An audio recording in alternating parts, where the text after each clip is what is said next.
আজ হয়তো সময়টা খারাপ, কিন্তু সারা জীবন থাকবে না। তবে আজ যাদের চিনে নিলাম, তাদের সারা জীবন মনে থাকবে। অতিরিক্ত আপন হতে যাবেন না, দুঃখ ছাড়া কিছুই পাবেন না। রব সবাইকে সব কিছু দেয় না, হয় কাউকে দিয়ে পরীক্ষায় ফেলেন, নয় কাউকে না দিয়ে ধৈর্যের পরীক্ষা নেন। জোর করে কোনো কিছুই পাওয়া যায় না, ভাগ্যে থাকলে কেউ কেড়ে নিতে পারবে না। দেখতে সুন্দর অনেক পাওয়া যায়, কিন্তু যাদের মনটা সুন্দর তাদেরকে কেবল ভাগ্য করেই পাওয়া যায়। যে তোমাকে অবহেলা করবে তাকে ধন্যবাদ দিয়ে দূরে সরে যাও, কারণ তার অবহেলার কারণেই হয়তো তোমার জীবনে হবে উন্নতি। অবহেলা থেকে মানুষ অনেক কিছু শিখতে পারে। অবহেলায় মানুষের জ্ঞান শক্তি বৃদ্ধি হয়। অবহেলা মানুষের ঘুমন্ত মস্তিষ্ককে জাগ্রত করে দেয়। কাউকে যতই কাছ থেকে চেনো না কেন, মন খুলে সব কথা কখনোই বলো না। মনে রেখো, এ যুগে বিশ্বাসের মর্যাদা কেউই রাখে না। জীবনে যদি বারবার পড়ে যান, তবে পথটাকে বদলান, স্বপ্নটাকে নয়। কারণ একটা গাছ তার পাতা বদলায়, জায়গা নয়।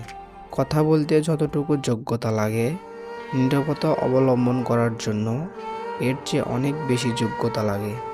যদি তুমি শান্তি চাও, তাহলে নিজেকে বদলানোর চেষ্টা করা উচিত, অপরকে নয়।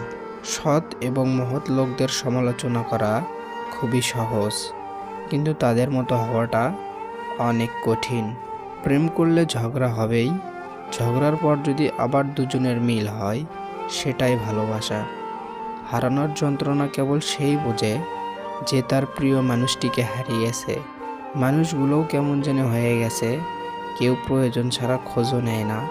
আমরা সব সময় মনে করি আমাদের স্মৃতিশক্তি খুবই দুর্বল, কিন্তু যখন আমরা কাউকে ভোলার চেষ্টা করি, ঠিক তখনই বুঝতে পারি আমাদের স্মৃতিশক্তি কতটা শক্তিশালী।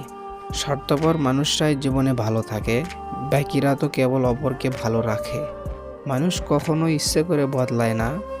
কিছু মানুষের অবহেলা, কিছু মানুষের স্মৃতি, কিছু মানুষের ব্যবহার আর পরিস্থিতি ও সময় মানুষকে বদলাতে বাধ্য করে। জীবনের অভিজ্ঞতা থেকে বলছি, যত একা থাকবেন তত ভালো থাকবেন। বছরের পর বছর ধরে একটা মানুষকে কখনোই ভালো লাগতে পারে না।